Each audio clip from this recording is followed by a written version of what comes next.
Hello everyone, welcome to online classes students. और जो हमारा लेसन है वो कंटिन्यू है अभी डाइजेशन एंड एब्जॉर्प्शन, और आज आप इसकी वीडियो पार्ट नंबर 8 देख रहे हैं।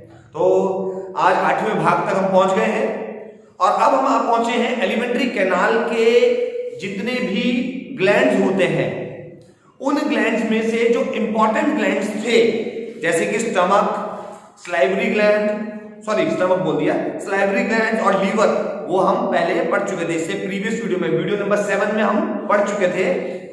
अब जो ग्लैंड रहते हैं डाइजेस्टिव ग्लैंड, उसमें पैनक्रियाज रहता है। पैनक्रियाज के अलावा अदर ग्लैंड भी होते हैं। पैनक्रियाज के अलावा भी ग्लैंड होते हैं, उनको अदर ग्लैंड कहते हैं। ठीक है, अच्छा, फिर हमने प्रीवियस वीडियो में हमने पढ़ा था कि लीवर, हम लीवर पढ़ रहे थे, तो मैंने बताया था कि लीवर का जो जूस होता है वो जाके कलेक्ट होता है एक ब्लैडर में, ठीक है, और उस ब्लैडर को गॉल ब्लैडर कहते हैं। तो बात यहां पर खत्म हो गई थी, लीवर के गॉल ब्लैडर को स्टार्ट करवाना था। तो पिक्चर में आपको प्रीवियस वीडियो में दिखा चुका हूं, आप पिक्चर देख लेना, उसमें आपको लीवर के साथ गॉल ब्लैडर अटैच दिख जाएगा। ठीक है, अच्छा, तो आप इसकी पोजीशन को आसानी से समझ पाएंगे, बट फिर भी इसके बारे में हम बात कर लेते हैं। गॉल ब्लैडर क्या है थोड़ा सा। It is a small pear shaped thin muscular sac like organ. इसका मतलब छोटा, पियर शेप्ड यानी नाशपाती के शेप जैसा, कुछ इस तरीके का दिखाया है। देखो यहां पर दिखाने की कोशिश करिए, ठीक है, पियर शेप्ड, नाशपाती के शेप जैसा, मस्कुलर, मसल से बना हुआ, सैक, थैलीनुमा ऑर्गन होता है। ठीक है, अच्छा, मसल से बना हुआ, नाशपाती के शेप के जैसा और थैलीनुमा, ठीक है, जिसके अंदर कुछ भर सके, क्योंकि ये तो ब्लैडर है तो इट मींस इसके अंदर कुछ भरने वाला है, तो सैक लाइक ऑर्गन होता है। Situated just below the liver, और इसकी पोजीशन कहां है? Just below the liver. ठीक है, ये चीज। It is attached by connective tissues to liver. ये लीवर के साथ अटैच्ड होता है, किससे? कनेक्टिव टिश्यूज से। तो कनेक्टिव टिश्यूज के साथ ये लीवर के साथ जुड़ा रहेगा, कनेक्टिव टिश्यूज इनको जोड़ने का काम करेगा। The duct of gall bladder, gall bladder के अंदर डक्ट कौन सा है? डक्ट उसको बोलते हैं जहां से कोई सिक्रीशन होने वाला है, तो वो डक्ट का नाम क्या होता है जो कि गॉल ब्लैडर के अंदर मौजूद है? उस डक्ट का नाम मैं लिख रहा हूं। ये क्वेश्चन, ये इंपॉर्टेंट बनता है क्वेश्चन, सिस्टिक डक्ट। तो आपको क्वेश्चन आ सकता है कि which duct is present inside the gall bladder, तो आप क्या आंसर दे देंगे? Cystic duct. Along with the hepatic duct form a common bile duct. ये डक्ट, मतलब ये डक्ट और दूसरा हेपाटिक डक्ट, आपस में दोनों डक्ट एक कॉमन डक्ट बनाते हैं। तो गॉल ब्लैडर का डक्ट, गॉल ब्लैडर का डक्ट कौन सा है? Cystic duct. और हेपाटिक माने लीवर, लीवर का डक्ट कौन सा है? ठीक है, हेपाटिक डक्ट। तो दोनों आपस में कौन सा कॉमन डक्ट बनाते हैं? उस कॉमन डक्ट को क्या कहते हैं? Gall bladder. ठीक है, यहां इसको बाइल डक्ट भी बोल देते हैं। ठीक है, हाँ जी। Which regulates the amount of bile to the discharge into the duodenum. अब जो गॉल ब्लैडर में, यानी कि बाइल डक्ट, जिसे आप कह रहे हैं बाइल डक्ट, यानी दो डक्टों से मिलकर बनाए। किन किन दो डक्टों से मिलकर बनाए? एक तो गॉल ब्लैडर का डक्ट, सिस्टिक डक्ट, और एक लीवर का डक्ट, हेपाटिक डक्ट। तो इन दोनों को मिलाकर के कौन सा कॉमन डक्ट बन गया? Bile duct. ये कहां मौजूद है? गॉल ब्लैडर में। ठीक है, अच्छा, और गॉल ब्लैडर ये जो है करेगा क्या? बाइल डक्ट क्या करेगा? रेगुलेट करेगा, कंट्रोल करेगा बाइल सिक्रीशन को। किसमें भेजने के लिए? ड्यूडेनियम में भेजने के लिए। ड्यूडेनियम कौन होता है? क्या होता है ड्यूडेनियम? बताएंगे, शाबाश, बोलो भाई, बोलो। हाँ, बिल्कुल सही जवाब, इंटेस्टाइन का पार्ट होता है। ठीक है, हाँ जी, इंटेस्टाइन के अलग अलग पार्ट्स होते हैं, तो उसमें से एक पार्ट ड्यूडेनियम भी होता है, और लास्ट वाला पार्ट कौन सा होता है? इलियम। ठीक है, हाँ जी। तो ड्यूडेनियम में भेजेगा अपनी सिक्रीशन को, बाइल डक्ट अपनी सिक्रीशन को कहां भेजेगा? ड्यूडेनियम में भेजेगा, यानी कि इंटेस्टाइन के पास भेजेगा। अच्छा, तो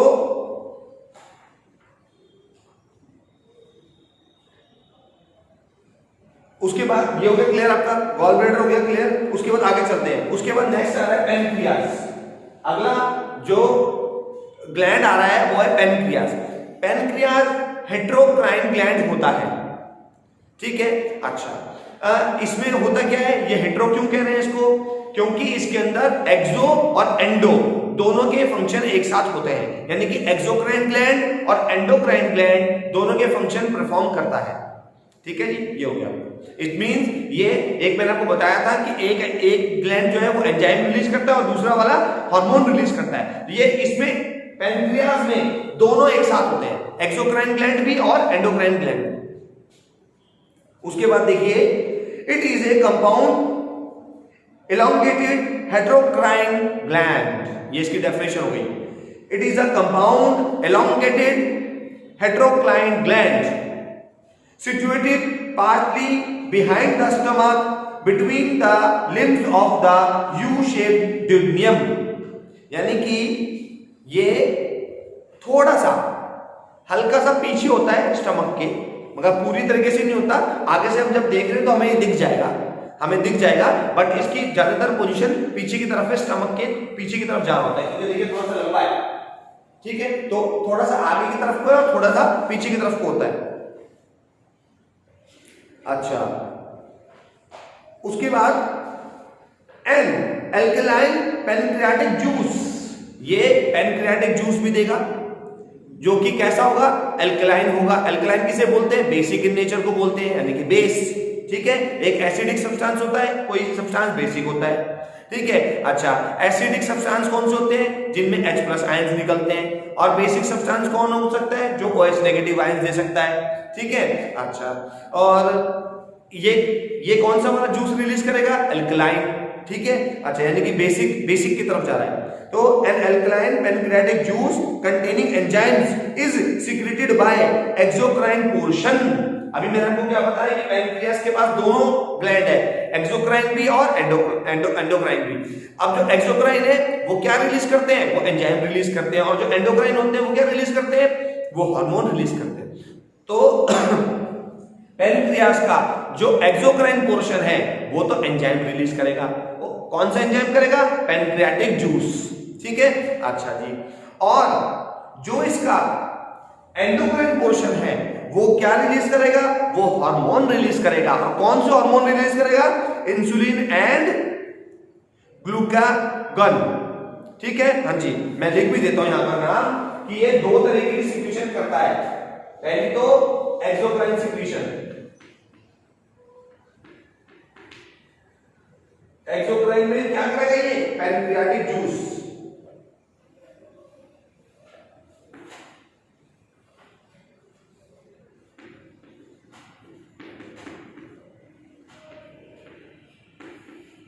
और एंडोक्राइन पोर्शन में क्या होगा, जो इसका एंडोक्राइन पोर्शन है वो क्या करेगा, वो एंजाइम वो हार्मोन रिलीज करेगा।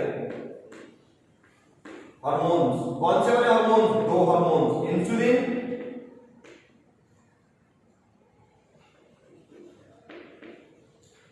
और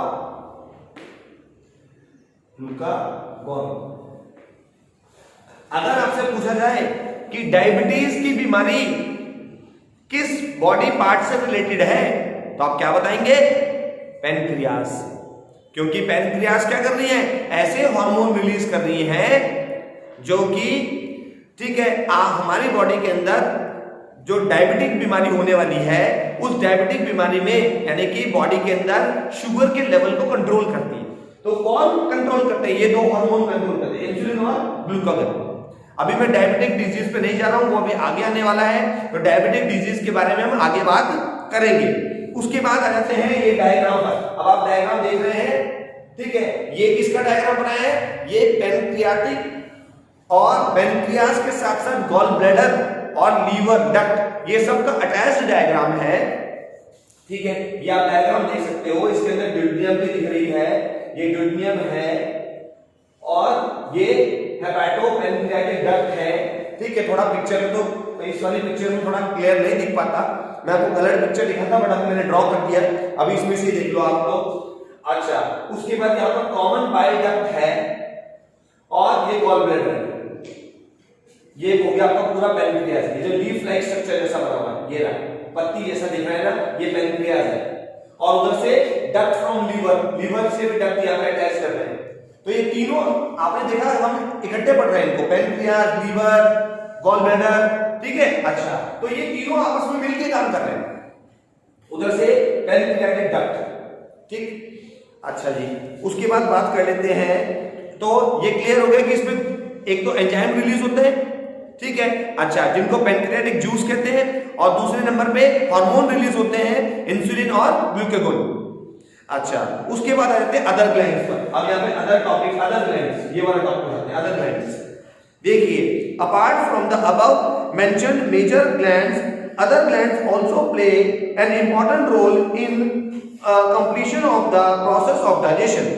यानी कि बुक के मुताबिक या हम अपनी वीडियो के मुताबिक अगर बात करें कि ये जो ग्लैंड है जिनके बारे में अभी हमने पढ़ा, पैनक्रियाज, लीवर और सलाइवरी ग्लैंड, ये सब हम पढ़ चुके हैं। इसके अलावा भी कुछ ग्लैंड होते हैं जो डाइजेशन में मदद करते हैं, उनको अदर ग्लैंड्स, ठीक है, में की कैटेगरी में रखा गया है। अब अदर ग्लैंड्स में कौन कौन से आते हैं? Number 1 gastric glands. पहले कौन से हैं? Gastric gland. गैस्ट्रिक ग्लैंड्स वो होते हैं जो स्टमक के अंदर होते हैं। तो गैस्ट्रिक ग्लैंड्स कौन से होते हैं? स्टमक के अंदर होने वाले। These are present in the mucosa of the stomach. These are present in the mucosa of the stomach. अब म्यूकोजा क्या है? अगर आपको ध्यान हो तो जब मैंने आपको एलिमेंट्री कैनाल की स्टार्टिंग करवाई थी तो उस समय मैंने सारी लेयर्स के नाम बताए थे, म्यूकोजा, सब म्यूकोजा, ऐसे अलग अलग नाम आए थे ना। तो उसमें से म्यूकोजा नाम की भी एक लेयर होती है, अच्छा, जो कि म्यूकस रिलीज करती है। तो स्टमक में म्यूकोजा लेयर में मौजूद होंगे कौन? गैस्ट्रिक ग्लैंड्स, ठीक है। तो गैस्ट्रिक ग्लैंड कहां मिलने वाले हैं? स्टमक में। These are present in the mucosa of the stomach. The gastric gland contains the following 3 types of secretory cells. इस जो गैस्ट्रिक ग्लैंड्स है इसमें अलग अलग प्रकार के सिक्रेटरी सेल्स होते हैं, यानी कि अलग अलग प्रकार के सेल्स होंगे, वो सेल्स अलग अलग प्रकार के सिक्रीशन करेंगे। अब देखिए कौन कौन से। नंबर 1 पहले है गोबलेट सेल्स या म्यूकस सेल्स। पहला नाम क्या है? गोबलेट सेल्स या म्यूकस सेल्स, जो कि सिक्रीट करेंगे एल्कलाइन म्यूकस। तो पहले नंबर पर आया गैस्ट्रिक ग्लैंड्स, जो कि स्टमक के अंदर है और ये बने हैं अलग अलग प्रकार के सेल्स से, जिसमें पहला सेल का नाम आया गोबलेट सेल या दूसरा नाम क्या है? Mucus cell. गोबलेट सेल या म्यूकस सेल जो होता है ये क्या करता है? ये एल्कलाइन म्यूकस सिक्रीट करता है। दूसरे नंबर के सेल्स कौन से हैं? पेप्टिक, और ये इंपॉर्टेंट नाम है, मैं साइड में लिख देता हूं, देखिए ये क्योंकि नाम इंपॉर्टेंट आया है। देखिए पहला तो नंबर पे कौन आया? Goblet sales. गोबलेट सेल्स, इनका दूसरा नाम लिखने की जगह नहीं है, वो आपको मुंह से बोल दिया मैंने, म्यूकस सेल्स। उसके बाद दूसरे नंबर के जो आ रहे हैं उनका नाम है, डिफिकल्ट नाम मैं पहले लिख देता हूं, अगर नहीं मैं मुंह से बोल दूंगा, जाइगोगेनिक sales.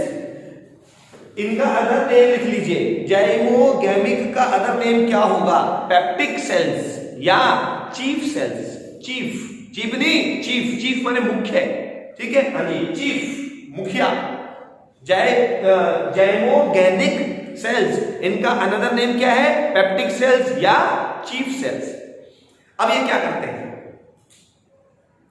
Secrete inactive precursors of gastric enzymes, यानी कि गैस्ट्रिक एंजाइम्स जो है ना उनके लिए प्रिकर्सर बनाते हैं। प्रिकर्सर किसे बोलते हैं? जो किसी चीज को स्टार्ट करने वाला होता है, स्टार्टअप। यानी कि ये इनका कोई वैसा तो कोई रोल नहीं है, बट ये स्टार्टअप करवाने का रोल करते हैं। यानी कि जब तक ये नहीं करेंगे अपना काम, तब तक एंजाइम्स जो डाइजेस्टिव एंजाइम्स है वो अपना रोल प्ले कर ही नहीं सकते, क्योंकि ये स्टार्टअप करवाते हैं, ठीक है। तो स्टार्टअप करवाने वाला, ठीक है, आप कह लीजिए प्रिकर्सर्स ये स्टार्ट करवाते हैं, ठीक है। Secrete inactive precursors of gastric enzymes, ये कुछ ऐसे आप कहिए आयंस रिलीज करते होंगे, ठीक है, जो आयंस प्रिकर्सर का रोल प्ले करते हैं, आयंस रिलीज करने वाले हैं। इसका मतलब कोई आयंस रिलीज करेंगे, वो आयन जब तक दूसरे पर्टिकुलर, अगर मैं आपको मोड ऑफ मैकेनिज्म की बात करूं कि ये आयन जब तक रिलीज नहीं होगा यहां से, तो ये आयन किसी के पास जाएगा,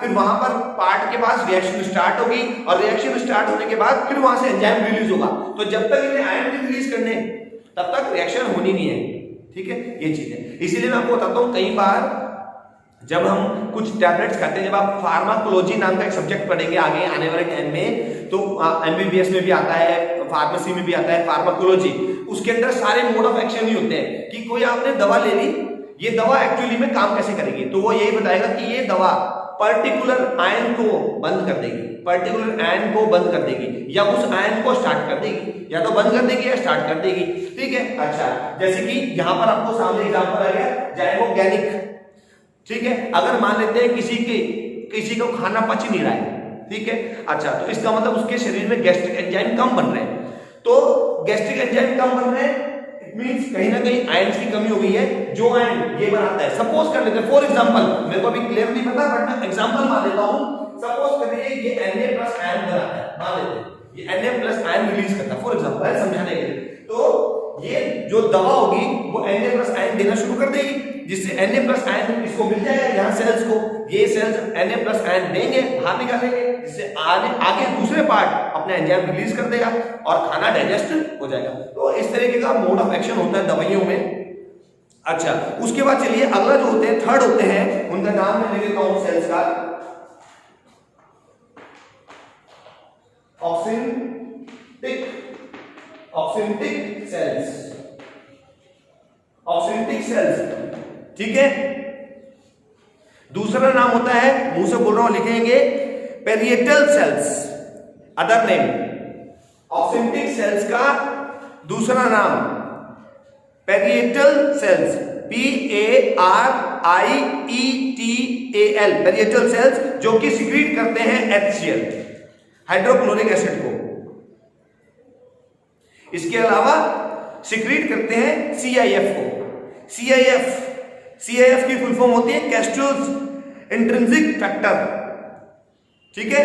अच्छा, इसके बारे में बाद में बताऊंगा अभी CIF के बारे में, बाकी HCl तो क्लियर पता ही है, ठीक है, हाइड्रोक्लोरिक एसिड, जो कि डाइजेस्टिव जूस का इंपॉर्टेंट पार्ट होता है। तो ये हो गया आपका गैस्ट्रिक ग्लैंड के बारे में, जो कि स्टमक की म्यूकोसा में प्रेजेंट होते हैं, ठीक है। अच्छा, और इसमें 3 प्रकार के सेल्स होते हैं, क्लियर है। उसके बाद चलते हैं इंटेस्टिनल ग्लैंड्स, ये देखिए आपने लिखा है इंटेस्टिनल ग्लैंड्स। अब ये नाम से क्लियर है, ये कहां होंगे, इंटेस्टाइन में होंगे, क्योंकि इनके सामने इंटेस्टिनल ग्लैंड्स लिखा है, ठीक है। The epithelium of intestine bears a large number of glands, यानी कि इंटेस्टाइन में, अच्छा ये भी बात सोचने की, कौन सी वाली इंटेस्टाइन, लार्ज वाली की स्मॉल वाली, तो लार्ज वाली में तो कुछ नहीं होता, पहले ही बताया था, वो एब्जॉर्ब करती है सिर्फ वाटर को, ठीक है। इट मींस कौन सी वाले इंटेस्टाइन में होंगे, स्मॉल वाली में, ठीक है। हाँ जी, स्मॉल वाली का मतलब पता है ना, जो सिर्फ कहने के लिए स्मॉल है, मगर उसकी जो ओवरऑल लेंथ होती है वो बहुत ज्यादा होती है। अच्छा, उसका सिर्फ डायमीटर छोटा होता है, इसलिए उसको स्मॉल कहते हैं। और लार्ज वाली इंटेस्टाइन का डायमीटर ज्यादा बड़ा होता है, क्योंकि वो ओवरऑल सरफेस एरिया ज्यादा कवर अप करती है, इसलिए उसको लार्ज इंटेस्टाइन कहते हैं। तो इंटेस्टाइन के में बहुत सारे जो इंटेस्टाइन के एपिथेलियम होते हैं। अब एपिथेलियम क्या होता है, आउटर मोस्ट लेयर, ठीक है। अच्छा, जो एपिथेलियम सेल्स, जो आउटर मोस्ट लेयर को बनाने वाले सेल्स होंगे एपिथेलियम सेल्स, ठीक है। ये भी अलग अलग टाइप के सेल्स होते हैं एपिथेलियम सेल्स। तो उनमें कहां पर प्रेजेंट होंगे, ये एपिथेलियम सेल्स में, एपिथेलियम में प्रेजेंट है, ये तो क्लियर होगी, इंटेस्टाइन के अंदर। Most of these glands are formed by the modification of the surface epithelial cells and are located in villi. अब विली कहां प्रेजेंट होता है, स्मॉल इंटेस्टाइन में प्रेजेंट होता है। तो स्मॉल इंटेस्टाइन के एपिथेलियल सेल्स, जो कि आउटर कवरिंग सेल्स होते हैं, उनमें ये प्रेजेंट होते हैं या विली में प्रेजेंट होते हैं, ठीक है जी, क्लियर होगी बात। अच्छा, अब इनके अंदर कौन से पार्ट्स मौजूद हैं वो बात कर लेते हैं। इंटेस्टिनियल ग्लैंड्स में कौन कौन से आ जाते हैं, उनकी बात करते हैं। तो पहला आता है बर्नर्स ग्लैंड, इंटेस्टिनल ग्लैंड में पहला ग्लैंड आ जाता है, क्या नाम है, Brunner's gland are present only in the submucosa of ड्यूडेनियम।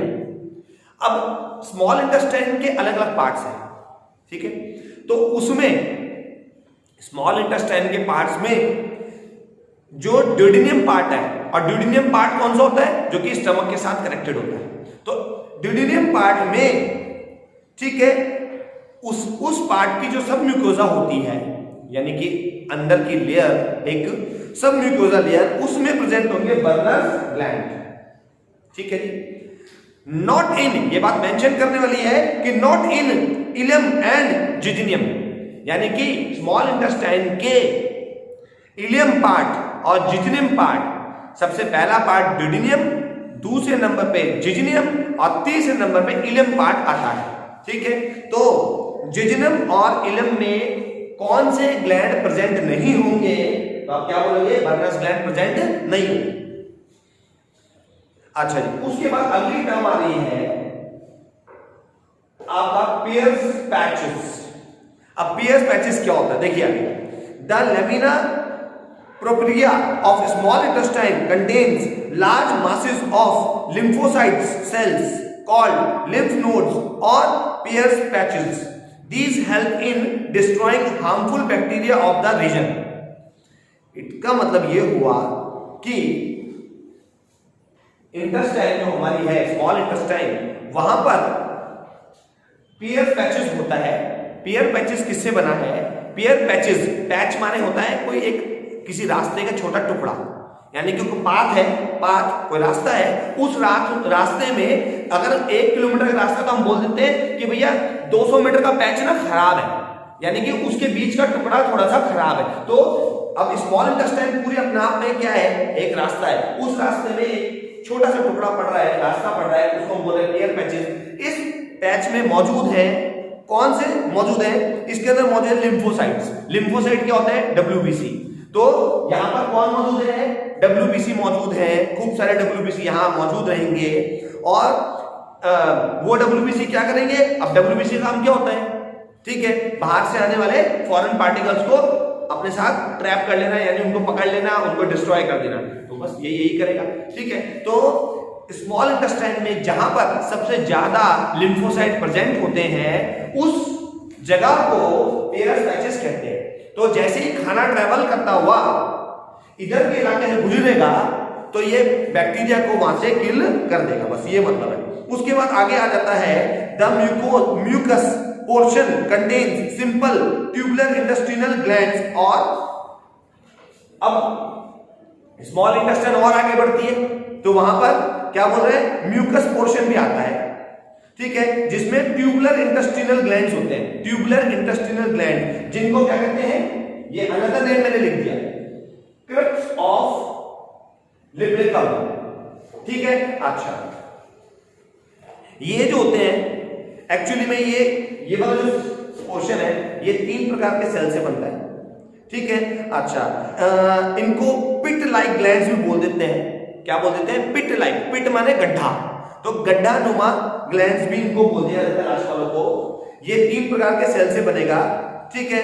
अच्छा, बस यही पर बात को खत्म करते हैं, क्योंकि बहुत लंबा हो जाएगा पोर्शन, ठीक है, ज्यादा आगे नहीं जा रहे हम लोग। तो ये ग्लैंड्स के पोर्शन हम लोगों ने पढ़ लिए, ठीक है। अभी वीडियो को हम लोग यही एंड कर रहे हैं, क्योंकि नेक्स्ट पीरियड हमारा हो चुका है। तो अब आप लोगों ने जो कमेंट बॉक्स में मुझे बताना है, वो आपने मुझे बताना है कि बर्नर ग्लैंड्स कहां पर प्रेजेंट नहीं होते, कहां पर प्रेजेंट नहीं होते, वो बताना है पार्ट, ठीक है। कमेंट बॉक्स में मुझे करके बताना है। वीडियो को एंड कर रहे हैं। Keep watching and keep learning. Thank you very much.